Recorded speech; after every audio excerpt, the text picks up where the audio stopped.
Yogah Karmasu Kaushalam.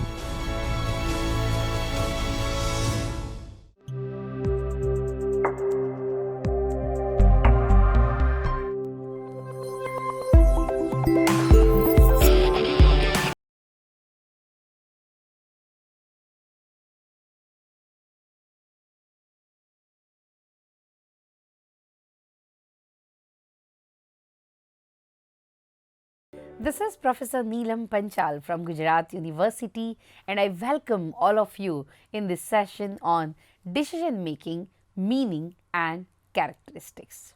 Friends, let me introduce you to the topic. We all know that decision making is a very important process. In our day-to-day life, we make so many decisions. Decision making is the process of selecting actions that are aimed at the resolution. So, it can be referred to as the selection from among the alternatives of a course of action. It is at the core of planning.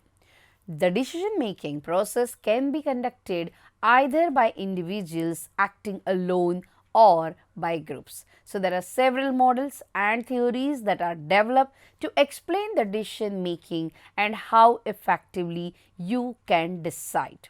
So, the decision making is a process of selection from a set of alternative course of action that are thought to fulfill the objectives of the decision problem more satisfactorily than others.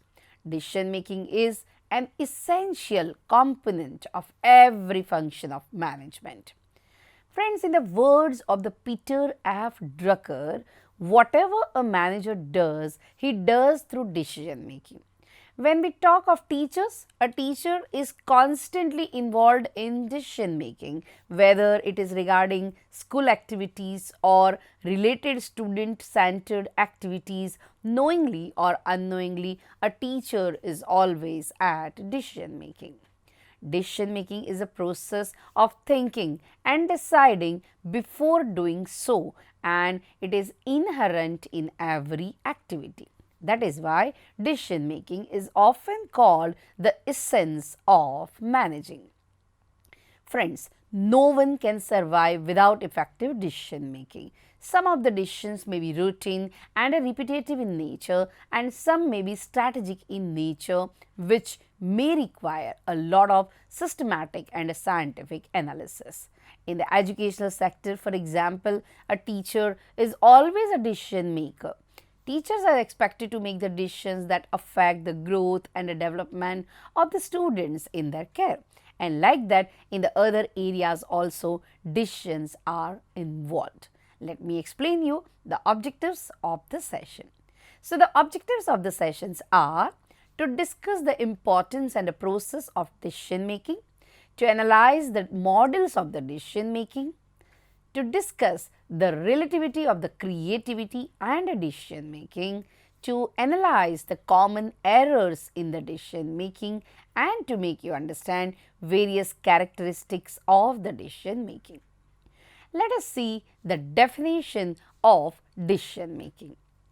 Friends, some of the important definitions of the decision making are including given by different authors. So, the decision making is a selection based on some criteria from two or more possible alternatives told by George R. Terry. Again, J. L. Massey is saying that a decision can be defined as the core of action consciously chosen from the available alternatives for the desired result. On the other hand, a decision is an act of the choice wherein an executive forms a conclusion about what must be done in each situation. A decision represents a course of behavior chosen from several possible alternatives, that is told by D. E. McFarland. From these definitions, it is clear that decision making is concerned with selecting a course of action among the alternatives to achieve a predetermined objective. There are different elements that can be derived from the definitions, which includes number one, Decision making is a decision making process and it is concerned with selecting the most suitable alternative. Secondly, the decision taken is intended to achieve the organizational objectives. Thirdly, it is concerned with the detailed analysis of the available alternatives for finding out the most suitable alternative. Fourthly, decision making is a mental process. It is the outline of a constant thoughtfulness. Next is it leads to commitment. The decision is based on the nature of the decision, whether short term or a long term. Now, let us understand which are the features or the characteristics of the decision making. So, there are different characteristics of the managerial decisions, which includes number 1, rational thinking. So, it is invariably based on the rational thinking. Since the human brain can learn, remember and relate numerous complex factors, rationality is possible. Secondly, process. So, it is the process of deliberation and reasoning. Thirdly, selective. It is selective, that is, it is a choice of the best source among the alternatives. In other words, a decision involves selecting the most suitable course from the available alternate courses that are identified by the decision maker. Next is purposive. So, it is usually purposive and it relates to the end. So, the solution to the problem provides an effective way to achieve the desired goals or end. Next is positive. Although every decision is usually positive, certain decisions may be negative and may only be the decision not to decide. So, the manufacturer of Volkswagen car, for example, once decided not to alter the model and the size of the car, although the other rival company, the ones that is decided by the corporation and all, they plan to introduce a new model every year in the United States. Chester emphasized that a negative decision is equally important. The fine art of executive decision consists in not deciding questions that are not now pertinent, in not deciding prematurely, in not making decisions that cannot be made effectively, and in not making decisions that others should make. Next is commitment. Friends, each decision is based on the concept of the commitment. So, the management is committed to every decision it takes for the two reasons. First is it promotes the stability of the situation. Secondly, every decision taken becomes the part of the expectations of the individuals involved in the organization. Decisions are usually so interrelated to the organization of an enterprise that any change in one area of activity may alter the other areas. As such, the manager is committed to the decisions not only from the time that they are taken but up to the successful implementation. Next is evaluation. So, decision making involves evaluation of the alternatives. So, these are the important features of the decision making. Now, let us try to look into evaluation of the decision making. Friends, it is stated that every manager's primary responsibility is deciding. Now, managers follow a set of steps to make the good decision that are in the interest of the firm. So, this process is known as a decision making process. However, the decision making environment is also a significant factor in the process. Let us explore some important aspects of the decision making process. So, the quality of the decisions taken in an organization will determine the success or failure of the said business. Therefore, all the available information and alternatives must be examined before setting on an important decision. So, the process of decision making will be beneficial. The environment in which these decisions are taken is also a factor. So, these decisions are made in a variety of different environments. The type of decision making environment has an impact on the way the decision is made. So, there are three basic categories of the decision making environment. Let us examine each one of them. First is certainty. So, such a type of environment is very secure and certain by its nature. This means that all the information is available and available to us. Such data is also easy to obtain and is not very expensive to obtain. The manager has all the information he may need to make an informed and a well crafted decision. All the alternatives and their outcomes can also be analyzed, and then the manager chooses the best alternative. Another way to ensure a secure environment is for a manager to create a secure system. This means that he will only focus on some of the options. He will get all the available information concerning such alternatives he is analyzing. He will ignore the other aspects and the factors for which the information is not available. So, these factors become irrelevant to him all the time. Next is uncertainty. So, friends, in the decision making situation of uncertainty, the data available to the manager is inadequate and often inadequate. So, in a tricky situation, everything is in a state of the flux. Many external and random forces indicate that the environment is most unpredictable. So, in these times of chaos, all the variables are changing rapidly. So, the manager must be aware of these rhythm and the best of his ability. He must create some order, obtain some reliable data, and make the most effective decision as per the judgment. Next is risk. So, in the event of the risk, there is a possibility of more than one event happening. So, the manager must first determine the possibility and probability of the event or non-occurrence. The manager will be relying on the experience to make this deduction. The manager has some more information available to him. However, the accuracy and reliability of the information is not guaranteed. He must select a few alternative approaches to action from the data he has. Now, let us try to look into the types of decisions.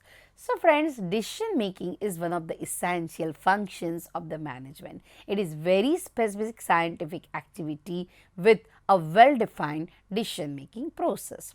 So, the managers must take into account the day-to-day functioning of the company. Let us look into some of the important types of the decisions. So, the first type is a strategic decisions and a routine decisions. So, the definition states that the routine decisions are those that the manager makes in the daily operations of the organization. Such decisions do not require a lot of evaluation, analysis or in-depth study. Higher level managers usually delegate these decisions to their supervisors. Moreover, strategic decisions are the most important decisions of the company.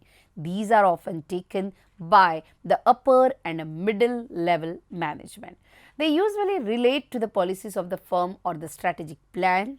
Hence, such decisions require analysis and a careful study. Consequently, strategic decisions taken at this level will affect the routine decisions taken daily. Next is a programmed decision and a non-programmed decision. So, programmed decisions relate to those functions that are repetitive. So, these decisions are subjected to a specific standard procedure, and these decisions are usually taken by the lower level management. For example, granting leave to employees, purchasing spare parts, they are the programmed decisions where a specific procedure is followed. Non-programmed decisions arrive out of the unsecured and the unstructured problems, that is, they are non-routine or daily occurrences. Therefore, there is no standard process or a procedure to resolve such issues. Usually, these decisions are important to the organization. Such decisions are left to the upper management. For example, establishing a new branch office will be a non-programmed decision. Next is policy decisions and operating decisions. So, tactical decisions regarding the policy and planning of the company are known as a policy decisions. Such decisions are usually reserved for the top management officials of the firm.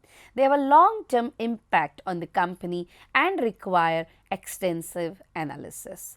Operating decisions are the decisions necessary to consider the policy decisions. So, these decisions help to implement the plans and policies of the high level managers. These decisions are usually made up by the middle and the lower management. So, the company announces a bonus issue, for example. So, this is a political decision. However, the calculation and implementation of such a bonus issue is an operating procedure. Next category is a organizational decision and a personal decisions. So, when an executive decides on behalf of the organization, this is an organizational decision. Now, such decisions can be related to other individuals. Now, if the executive decides on a personal capacity that does not relate to the organization, this is personal decision, and these decisions cannot be delegated. Next is a individual decision and a group discussions. So, when discussing the types of the decision, let us examine the individual and a group decisions. So, any decision taken up by an individual in an official company is an individual decision. Organizations that are smaller and possess an autocratic style of management depends on such decisions. Group decisions are made by a group or a group of firms, employees and a management. For example, decisions taken by the board of directors are a collective decision. Now, let us try to understand creativity and decision making. Friends, creativity involves a novel combination of the ideas that must have theoretical or a social value or make an emotional impact on the other people. So, the quality of decisions is influenced by many factors. It would depend upon the quality of the information input and the prejudices introduced because of the perceptual processes and cognitive constraints. So, in addition to the outside factors, the characteristic of the decision maker affect the quality of the decision. The primary characteristics are the attitude of the decision maker toward the risk that he or she may be facing and the type of the social and cultural influences on hindrance. Some of the factors and the personal characteristics that have impact on the decision makers are: number one, information inputs. So, it is especially important to have adequate and accurate information about the situation for the decision making. Otherwise, the quality of the decision will suffer.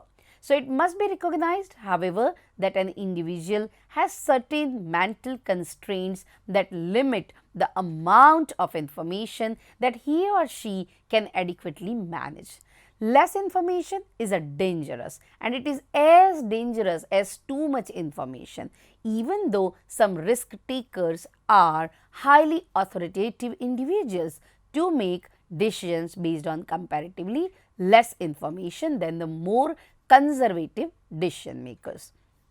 Next is prejudice. So, our perceptual processes that can cause us to make ineffective decisions. First, perception is highly selective, which means that we only accept what we want to accept, and hence only such type of information filters down to our senses. Secondly, perception is highly subjective, meaning that the information gets distorted to coincide with our pre-established beliefs, attitudes and the values. For example, a preconceived impression that a given individual or organization is honest or deceptive, decent or a poor source of information, or late or a prompt on delivery can have a substantial impact on the impartial ability of the decision maker and the value of the decision. Next is cognitive constraints. So, a human brain, which is the source of thinking, creativity and thus decision making, is limited in the capacity in several ways. For example, if your memory is limited to few ideas, words and symbols, then our memory is limited to the only few ideas, words or the symbols and so on. Secondly, we cannot perform more than an extremely limited number of calculations in our heads, which are not enough to compare all the possible alternatives and make a choice. So, in conclusion, we can say that we are always prone to make the decision.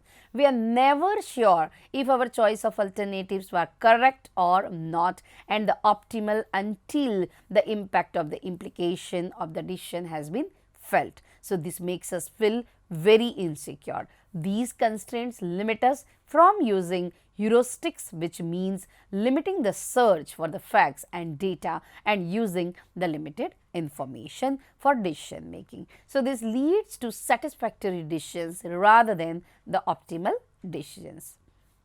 Next is attitudes about the risk and uncertainty. So, these attitudes are developed in a person partly due to certain personal characteristics and partly due to organizational characteristics. If the company's policy is such that it penalizes losses more than its rewards gains, then the decision maker would tend to evade such options that have some chance of not a successful, even though the probability of the substantial potential gain is extremely high. Next is personal habits. So, the personal habits of decision maker, even though they are created through social environmental impact and personal perceptual processes, must be examined to determine the decision making style. Some individuals stick to their decisions even when these decisions are not optimal and try to shift the blame for the failure to other factors rather than their own mistakes. For example, Hitler was unable to comprehend his own decisions. Once he decided to attack the Russia, there was no response even when it was discovered that the decision was not right one. Some people cannot admit that they always are wrong and they continue with their decisions as before, even ignoring such evidence that indicates the change is necessary. So, these personal habits have a significant impact on organizational operations and effectiveness. Next is social and cultural influences. So, the social and the cultural influences and the group norms, they exert significant influence on the style of the decision maker. So, Ebert and Mitchell define a social norm to be an evaluation scale designating an acceptable latitude and objectionable latitude for behavior, activity, events, beliefs or any object of the concern to the members of social organization. In other words, social norms are the standard and accepted way of making the judgments. Furthermore, cultural upbringing and various cultural dimensions have a profound impact on the decision making process of an individual. So, in the Japanese organization system, a decision maker initiates decisions in the consensus with others. This style is culturally oriented and makes the decision much simpler since everyone participates in the decision making process. In America, for example, on the contrary, the decision making style is highly individualistic with the help of the decision models and the decision techniques. Now, let us look into some of the common errors in the decision making. Since the importance of the right decision cannot be underestimated because the quality of the decision can make the difference between the success and failure, all the factors affecting the decision must be thoroughly examined and we must look into the technical and operational factors that can be counted and analyzed. So, other factors such as psychological assessment, personal values, personality traits, perceptions about the situation, intuitional and judgmental capabilities and emotional interferences must also be understood and credited. Some researchers have pinpointed certain areas where managerial thinking needs to be reassessed and where some common mistakes are usually made. So, these errors that affect the decision making process as well as the effectiveness of the decision should be avoided as far as possible. Some other errors are indecisiveness. That is, the decision making is a very heavy responsibility. The fear of its outcome can make some people timid about deciding. The timidity may result in taking a long time to decide, and these may result in the loss of a good opportunity. This trait is a personality trait and must be investigated seriously. Next is postponing the decision until the last moment. Friends, this is quite a widespread practice and results in the decision making under the pressure of time, which eliminates the possibility of a thorough analysis of the problem. Since such analysis is time consuming, it also makes it impossible to establish and compare all the alternatives. For example, many students who postpone studying until their final exams usually do not excel in the exams. Next is failure to isolate the root cause of the problem. Now, it is quite a widespread practice to cure the symptoms rather than the causes. For example, a headache now may be a symptom of the deep rooted emotional problem, so just a medicine for the headache would not cure the problem. It is necessary to distinguish the symptoms from the causes. The success of the decision is dependent upon the correct definition of the problem. Next is failure to assess the reliability of the informational sources.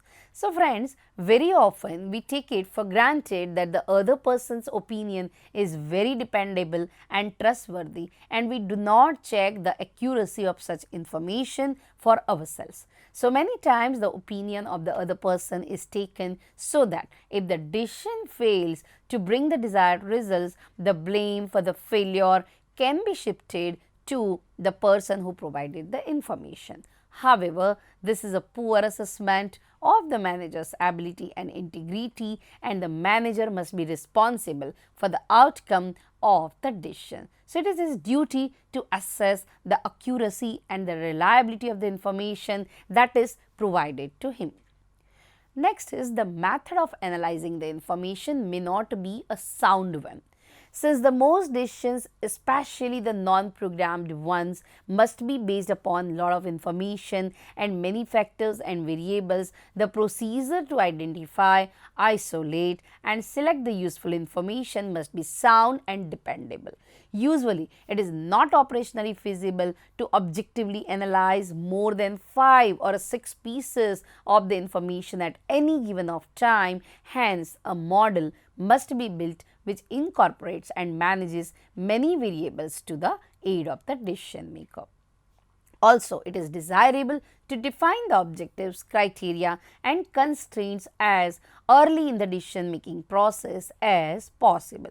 So, this would enable the process to be more formal so that no conditions or the alternatives would be overlooked. Now, after understanding all this, let me summarize the session. Friends, when it comes to making the decisions, one should always consider the positive and the negative business consequences and should prioritize the negative outcomes. These avoids losses to the organization and keeps the company running with a sustained growth. So, sometimes avoiding decision making seems easier, especially when you get into a lot of conflict after making a difficult decision.